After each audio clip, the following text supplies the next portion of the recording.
aphela sadlula kwanyini kufanele agayeza amaphoyisa sifica intombazane ngiyibuza kusho iminyaka yayo ino-13 years igona ingane no-13 years igona ingane kulo le ndiyabhilidi ingane enejeri konke nakusizwa abafana abancane basekhongo bathi baba yonke into eniyenzayo siyayibona ku-social media anaba siwafuni but njengey'ngane uma wethu uthi yasihlala sinayo esikoleni uma sifika la uma wethu njengoba senifika nje lapha amaphoyisa ethu bakitaze yakitaza. Hello guys, welcome to Amazon TV. I hope you're okay. Bukani ukuthi amaphoyisa awabuka kanjani ama-patriots egibela ethula i-powder, i-plastic powder that was thrown by a Nigerian man from an apartment khona laphaya ePoint. Abawazi bona umsebenzi bayasetshenzelwa kodwa they were trained.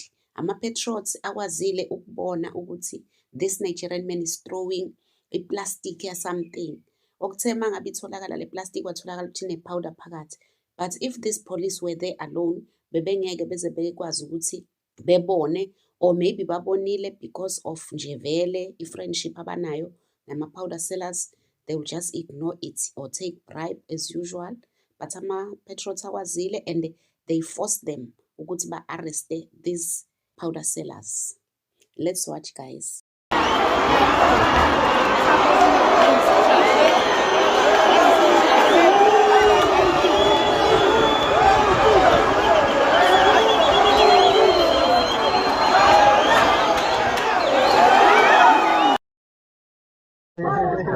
Yeah, man.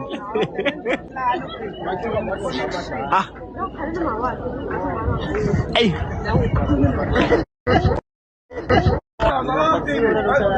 Yeah. Oh, what I love let us in a comment. Yeah, I mean of it.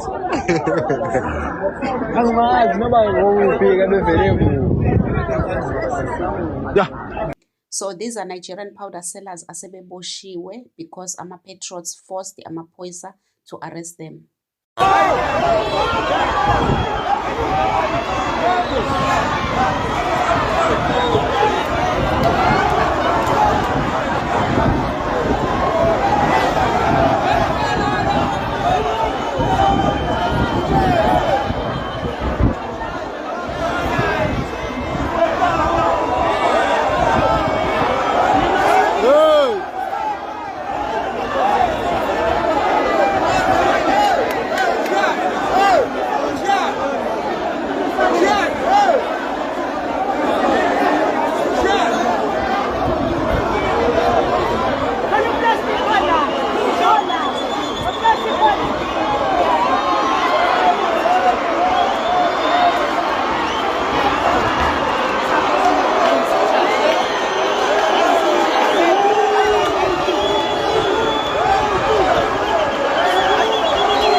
So this plastic of powder was thrown by a Nigerian man from an apartment upstairs. Then it fell on top of that roller door garage. Njengoba nje ama-patriots esezama ngayo yonke indlela ukuwuthula, because amaphoyisa are just standing there, awenzi lutho kodwa abonile ukuthi kunento ephoswayo.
So these are some of the things ezenzekile-ke ePoint, guys.